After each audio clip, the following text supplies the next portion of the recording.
Today on Inside Utah Politics, the 2022 Senate race. Ali Isom is one of the challengers to Senator Mike Lee. She's here to explain why she thinks it's time for a change. And the Biden administration getting ready to roll out vaccines to kids ages 5 to 11 once the FDA gives the thumbs up. What the national strategy is to get kids vaccinated. Time now for Inside Utah Politics. Thanks so much for joining us. I'm Glenn Mills. It is time to go inside Utah politics, and we do begin this morning with Ali Isom, candidate for U.S. Senate. Ali, welcome to the show. Great to have you here. Thanks, Glenn. It's my pleasure to be with you. Okay, you are well known in political circles here in the state of Utah, but the average voter maybe hasn't had the opportunity to get to know you yet. So let's dig into your background. What is it that you have done throughout your career and life that you believe qualifies you to be a U.S. Senator? Well, I think I bring a different kind of experience than other candidates might bring. I have experience in public policy as Governor Herbert's Deputy Chief of Staff Communications Director and spokesperson. And then I have experience in the private sector as an executive for Evoke Nano, which is a local nanotech company. And I spent a long time working for my church as well, and learning about what makes humans, what gives humans meaning in their lives all around the world, people of my faith and not of my faith. So I think I bring a wealth of professional experience, but my personal background is not one of pedigree or wealth. I grew up in a family where we didn't have a lot, and I learned to make the most of what I had, the opportunities I had, and had some great role models and a mother who, as a single mom, worked really hard to keep food on the table and move her family forward. And then I grabbed opportunity when I could. As a high school debater, I came to BYU on scholarship. I met my Idaho farm boy in college, and we've raised our 4 children here in Utah. So raising children and a family in Utah has shaped who I am. It shapes what matters most to me. It gives me a focus on Utah families in particular. And I think I bring something a little bit different than the other candidates in this race. Ali, let's talk about your interest in a seat in the U.S. Senate. You take a look at what's going on in Washington today, and sure, there are some bipartisan efforts, but there's a lot of partisanship too. More and more over the last few years, people who would make quality candidates have said, no thanks, not interested. Why are you? It's a tough decision. It's not one I made lightly at all. We sat down as a family and talked about this, and my kids and my husband were in far sooner than I was, and we've since bought a 5th-wheel trailer and a new truck, and we've christened it the All In, because my kids and my husband said, Mom, we are all in. And I recognize how serious or how significant this challenge is. I have no illusions about what it takes organizationally or financially, but I feel like it's time in this country for good people to get off the sidelines and take back the dialogue in a way that unites us and brings us together and helps us find solutions, rather than a way that divides us. And I feel that the dialogue has degraded to a point where we're dehumanizing people, we're marginalizing people, and I want to bring the humanity back to the public dialogue discussion. But as one person, how do you accomplish that? How do you go into it with that mindset and that goal? You know, I may be old-fashioned, but I think it's one conversation at a time. It's one dialogue at a time. It's building one relationship after another after another. I've built a career on bringing diverse people to a common table to find solutions that last, that are appropriate, that are meaningful. And I believe that that skill set will come in handy. I'd like to take a lot more of the Utah mindset to Washington, D.C. Okay, it's not impossible, but it's certainly a tougher climb when you take on an incumbent. Yeah. So talk about the timing. Why did you make the decision to challenge an incumbent as opposed to waiting for an open seat? You know, this isn't about Ali Isom getting to Washington, D.C. It isn't something that I've been looking to do and plotting for years. You know, you see people in political circles who watch for an opening. This is about this particular seat. This is about having someone in that seat who understands Utah, who's in touch with Utah. I've been walking a mile in every community in this state, and I've pledged to complete that walk by the time the election hits, because I believe you can't represent people you don't know or places you've never been. And I feel like the incumbent is out of touch with what matters most to Utah. and his behavior indicates that he's had enough of Washington, D.C., and it's time for him to come home. So I think I bring something very different to the table than the current incumbent does, and I think we'd like to see a different kind of leadership.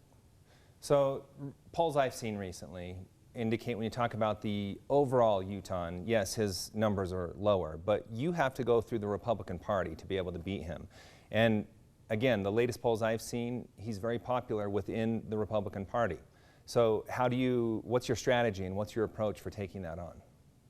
Well, the polls I've seen also show that more than a majority of Utah primary voters would like to see a change, that they think it's time for somebody else to serve, that 12 years is long enough to have made an impact in Washington, D.C. And when you stay in D.C. too long, you become tainted by D.C. And there are many people who would like him to come home. Let me remind you that in his last election, there was no Republican challenger, and the Democrat wasn't that strong of a challenger. My path is steep, but the path of the Democrat was even steeper. I believe it's time, and a Republican can take this seat. A Republican challenger can take this seat at this time, and Utahns are ready for that. Allie, let's talk about a time where you left the Republican Party, and you did that openly and publicly. Why did you do that? I know you weren't alone, but talk about why you did that at the time. At that time, I was working for the Church of Jesus Christ of Latter-day Saints, and I was working on women's issues, race issues, interfaith issues, LGBTQ issues, and I felt at that time that my party had been distracted by personalities and lost its focus on core conservative principles that make up the Republican Party. And for me, my identity as a Republican has never changed. I've always been a Republican. I've never joined another party. I simply unchecked a box as the last way of my being able to say, I reject the direction we're going. This doesn't feel consistent with who we are as a party. And I know this party. I've worked in the guts of the Republican Party for 25 years in the front lines as a grassroots worker in precincts. I've been a precinct chair, a Senate chair. I even chaired the state Republican convention one year. I've been an alternate national delegate, state delegate, and county delegate. I know and I love the Republican Party. And for me, that's never changed. It was because I believe so much in the values of the party that I want to see the party go back to its core. I feel that we're at a pivot point, that the party's having an identity crisis. And if we don't get back to who we are and the fundamentals of who we are, we will become irrelevant. So I'm inviting people back to the party and saying, let's reclaim our voices within this party. Let's make sure we're focused again on the fundamentals of the Republican Party, and let's take the principles on which we all agree and believe in to the future and make a difference in this country. So there's no doubt this will be used against you in this race, though. So what is your message to those who would say you should have just stayed in the party and worked to change from within instead of publicly leaving? You know, I worked within the Republican Party for 25 years to make those changes, and for me, I'm not finding that this is a litmus test question for people who understand and have a sense of integrity about the principles of the party. You know, I unchecked a box. My identity didn't change. I reaffiliated to vote in the next election. For me, those core principles and the Republican candidates are the ones that I cared about seeing elected and advanced in the process. So that's never changed for me. Who I am hasn't changed for me. And those core principles of fiscal responsibility and limited government and local government governing best, those things have never changed for me, and I'm still very deeply committed to them. I always have been. And I think what it shows is that I'm willing to express myself and stand on principle, but also understand the pragmatism of having a voice in the process. Okay, we have run out of time. I do want to mention to our viewers, you are taking the dual path to the primary. You're going to collect signatures and go through convention. This won't be the first time we talk to you. Thanks for your time, and we'll be checking in with you again. Thanks, Glenn. It was great to be with you. Still ahead, some high-profile examples of people walking off the job over vaccine mandates during the week. Our panel is going to be debating that a little later. But first, Republicans in the U.S. Senate trying to put a stop to proposed new reporting requirements for financial institutions. The latest after the break.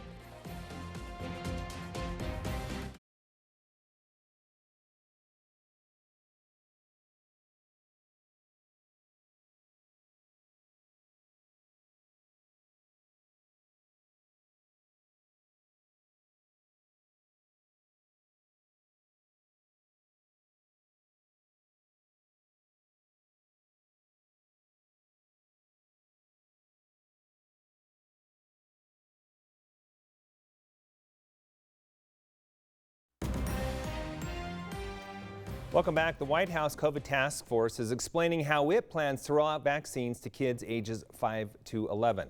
Washington correspondent Trevor Shirley explains how it'll work. So I think the best practice here is to plan ahead so that we can hit the ground running. The COVID team spent Wednesday morning laying out its strategy to make that happen. Officials want a plan in place to begin as soon as the FDA clears vaccinations for kids ages 5 to 11. And if authorized, Pfizer's vaccine for kids ages 5 through 11 will make an additional 28 million Americans eligible for vaccination. The administration says it's got enough vaccine on hand for every child in that age group. Its distribution plan includes rolling out doses to more than 25,000 pediatric and primary care offices, along with clinics and rural health centers. So we are going to be ready pending the FDA and CDC decision. The administration also plans to roll out community vaccination centers in partnership with the Children's Hospital Association. The Department of Health and Human Services also plans an education campaign to help parents and guardians learn about the vaccine. We need everyone on board for the work ahead of us because every parent should have the information and tools that they need to help keep their kids safe. And officials also say they want distribution to be equitable, so kids in lower income communities also have easy access to the vaccine. We will make sure that we are reaching parents in their language and through the people they trust. Republicans in the Senate are standing against President Joe Biden's proposal to expand the reporting of taxpayer information from financial institutions to the IRS. Washington correspondent Basil John reports as Republicans say this would inundate the IRS and negatively impact banks and customers. It's a stupid idea. Iowa Senator Chuck Grassley and other Republicans called Democrats' plan to expand reporting of financial information an invasion of privacy. They don't want the peering eyes of the IRS snooping on them. The proposal, part of President Biden's Build Back Better agenda, would require banks to provide data on accounts with annual deposits or withdrawals that meet a certain threshold. The vast majority of Americans have accounts that will go through $600 in a year. And if they raise it to $10,000, it'll still capture everybody. Pennsylvania Republican Senator Pat Toomey says the IRS has a track record of discriminating against conservative organizations and doesn't believe the collected information will be useful. They'll just get flooded with massive number of individual and small business accounts for which it'll have a dollar amount that means nothing. The White House criticized Republicans, saying this proposal is meant to target the wealthy, not average Americans. We're talking about high net worth individuals who are not paying the taxes they owe, and that's what this policy would propose to address. And Democratic senators, like Ohio Senator Sherrod Brown, says Republicans aren't looking out for the middle class. Every time anybody tries to say the rich should pay their fair share, the billionaires unleash their lobbyists who come around the Capitol like locusts. With all sides still negotiating, the proposal may not make it into the final reconciliation bill. Reporting in Washington, I'm Basil John. Coming up, some state lawmakers are calling for an audit of the 2020 election in our state. Our panel weighs in after the break.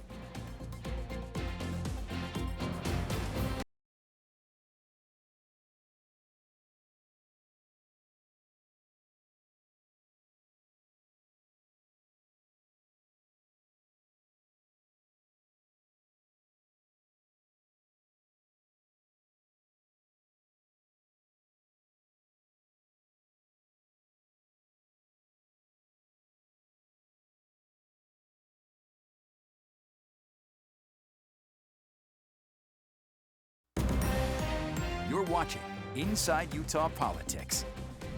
Time now to debate some of the big stories of the week with the Inside Utah Politics panel. This week we have former State Senator Scott Howell and former Speaker of the House Greg Hughes. Gentlemen, great to have you with us. Thanks for being here. Thanks for the invite. Good to be here. Let's start off with vaccine mandates and employment. We saw some really high-profile cases play out during the week. A number of coaches on the Washington State coaching staff, including the head coach, walked off the job. An ESPN reporter leaving the job. We're seeing it at police departments across the country. Greg, let's start with you. What do you make of what's happening? I think we better pay attention to it because these are high-profile examples of what I think is happening across this country and will continue to have have happened, and it's scary. I mean, if your healthcare providers, if you have 15 to 25% of your healthcare providers, nurses, doctors, who instead of adhering to a mandate, a medical mandate, would prefer to not work there, you're going to see that. You saw it with the Southwest Airlines. People can think that was weather related, but you're seeing that Southwest as a company now is petitioning the courts to see if they have to go through with the mandate of vaccinations. It's a human nature that if you're consulting with a physician and you feel good about the decisions you're making, that's one thing. But if you're mandated and these threats continue to rise in severity, it does inherently cause hesitancy. And I got to tell you, I don't think that I think our medical privacy is incredibly important. I think that this can open a door to other worrisome issues of what people can do or how people have access to your medical history. So good for those that are standing up and being counted and saying we're not going to go through with this, because I think that this could become a bigger issue if they didn't do it. Scott, your thoughts on what we're seeing play out across the country? Well, Greg brings up some really good points, and it's an interesting argument to me. For me, it's pretty simple. The science, the doctors all say that the vaccination could end COVID-19. And I agree with Greg about the personal records. That's why we have the HIPAA law, actually. That's why it came about. But I also believe that it's such a simple solution.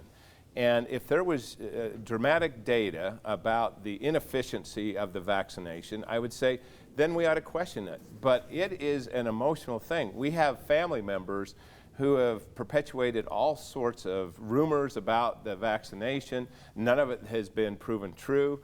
And I think on the Washington State and that football coach, that guy's given up $6.5 million.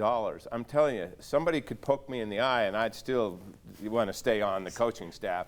Plus 5 or 6 assistants left too. They exited. And I'm thinking to myself, why would you do that? You know, if there was something about the vaccination that we didn't know, that's fine. But since it has been proven, let's go get vaccinated and end COVID-19. Address that, Greg. Yeah. What's behind this? Because there is plenty of data, if you want to go look at it. Billions of people across the world have taken the vaccine. What is it that gets to this point? I think that because of what was just brought up, we have to look broader. I know that there are people that are arguing that they don't want to have to produce proof of vaccination, proof of this medical procedure, even when they've been vaccinated.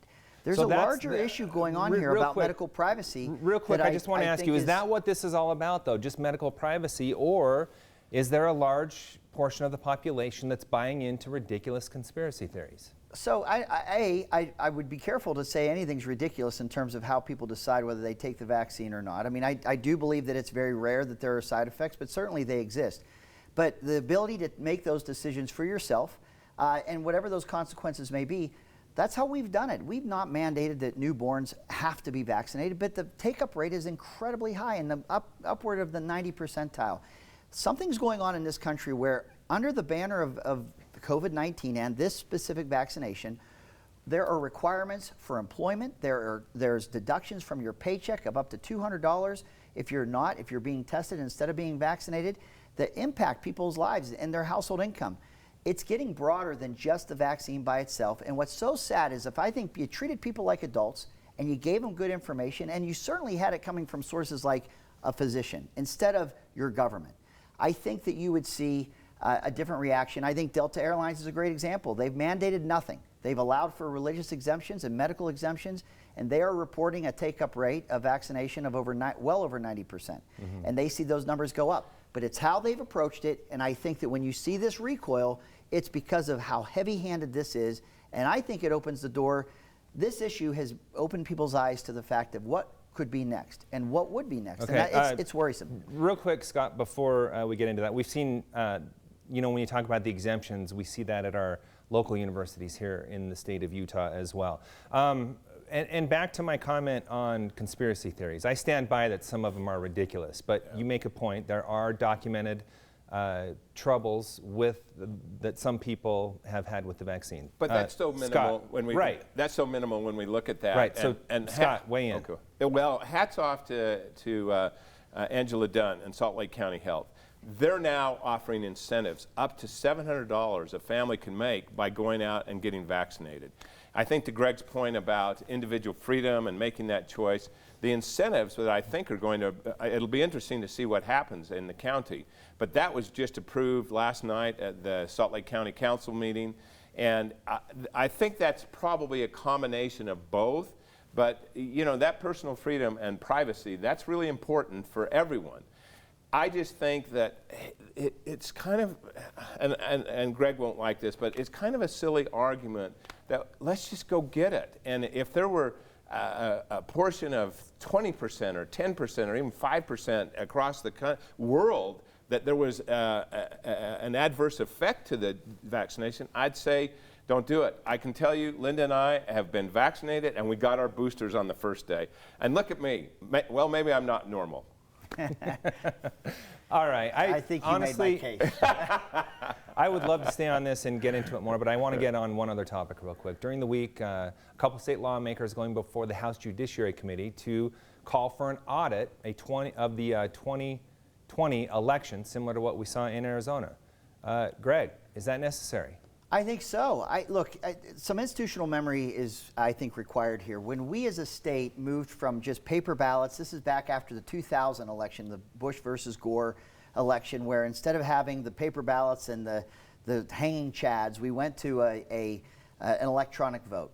I was part of a committee that looked at electronic voting machines and what would bring the greatest level of confidence so that people felt that their vote would count. When you vote by electronic machine, you'll see a piece of paper that will roll up to the side, and you will see a paper trail of the way you voted electronically on that piece of paper. And it was imagined, it was actually assumed back then, that there would be a regular audit to make sure that the accuracy was there and that it was that quality assurance that the paper ballots that people see when they vote matched up with the final tally. So auditing ballots and making sure that your chain of custody is strong and that you can be confident in the system you're using is not new to 2020. I know we've talked about it a lot, but it shouldn't be thought of as controversial or wrong to audit your results. We should do that out of, and look, for Utah, Trump won. The Republicans won 2 seats in the Salt Lake County Council. Yeah, it was a very good night for the Republican Party in 2020. So you can't say Republicans don't like the results, so they want to audit. You can't use that excuse. No one argues the outcome, but you would like to know that the chain of custody was real, that the votes that people cast legally were counted, and if there are problems, we can at least answer the question that there were not problems, or if there are, we can discover what those would be and make that system better. That shouldn't be controversial. Scott, do we need to audit the 2020 election in Utah? Yeah, because Biden would get more votes. I mean, it's just kind of that simple. No, we don't need to do that. That's another thing that's just silliness. These representatives went down to Arizona. The representative was on the Steve Bannon show talking about how there's conspiracy of Utah. I've known Ricky Hetch forever, Sherry Swinson. These are people who understand this. Now, do I think that it's important to be accountable? Yeah, I do. But to go back and do a forensic accounting on that is crazy. Yesterday, Linda and I got our ballots. We filled them out. And I was thinking how great it was that we could fill out our ballots, put them in the mail, because on November 3rd, we're not going to be here. We're going to be gone. And so what a convenient thing to be able to participate in democracy utilizing technology. And Greg makes a good point about technology. When I was at IBM, we almost entered into this space, but we were very careful because we did not want to be subject to the conspiracy theories, the what ifs and all of that. And our technology was great. But Dominion, they've been certified. They keep being certified. In Arizona, they came out and said there was no fraud. And I can't believe that people still think that there was fraud down there. Right. And so, NIMJA, it's just puzzling to me. Unfortunately, we have run out of time, gentlemen. It goes by just like that. But great thoughts, and thanks for being here. Thank you. And stay with us. We'll be right back with more Inside Utah Politics right after the break.